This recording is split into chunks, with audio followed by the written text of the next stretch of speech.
नमस्कार साथियों, साहित्यशाला में आपका स्वागत है। हिंदी कविताएं और कहानियां सुनने के लिए हमारे चैनल को सब्सक्राइब करें और वीडियो को लाइक करें।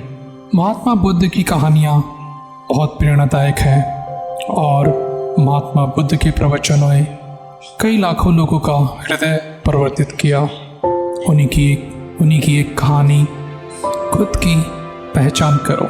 महात्मा बुद्ध कहते हैं कि व्यक्ति को सबसे पहले खुद की पहचान करनी चाहिए।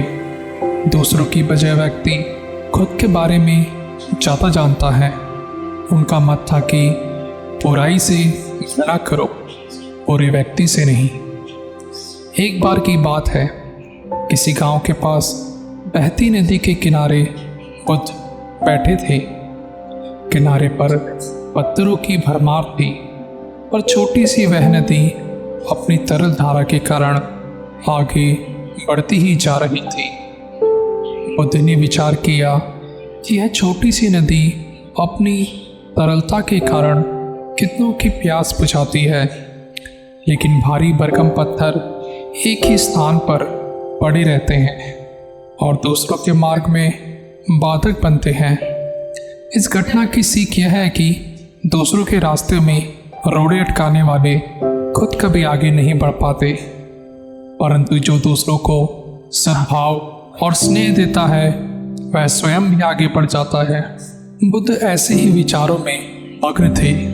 तभी उन्होंने ग्रामीणों की एक भीड़ को अपनी ओर आते देखा।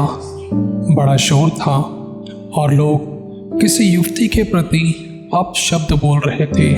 बुद्ध ने देखा कि लोग एक युवती को घसीट कर ले जा रहे थे और उसको गालियां भी दे रहे थे।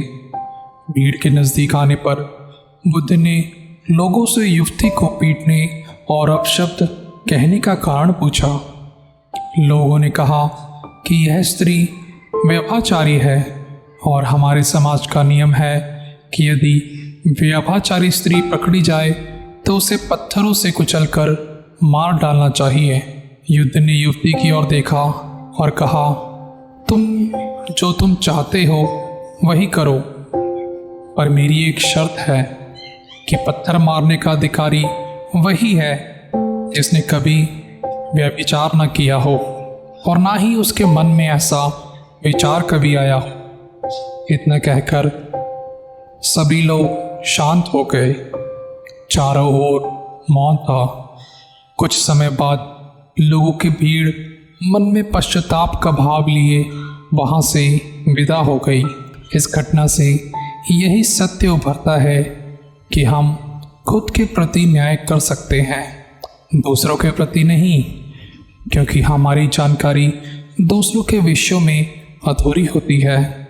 यदि हम किसी के प्रति न्याय करना चाहते हैं तो उसे ऐसा प्यार और स्नेह मिलना चाहिए कि खुद ही अपने दोषों को स्वीकार कर ले और उन्हें पुनः ना दोहराने का व्रत करे। धन्यवाद साथियों। आशा करता हूँ आपको बुद्ध की इस कहानी से कुछ सीख मिले।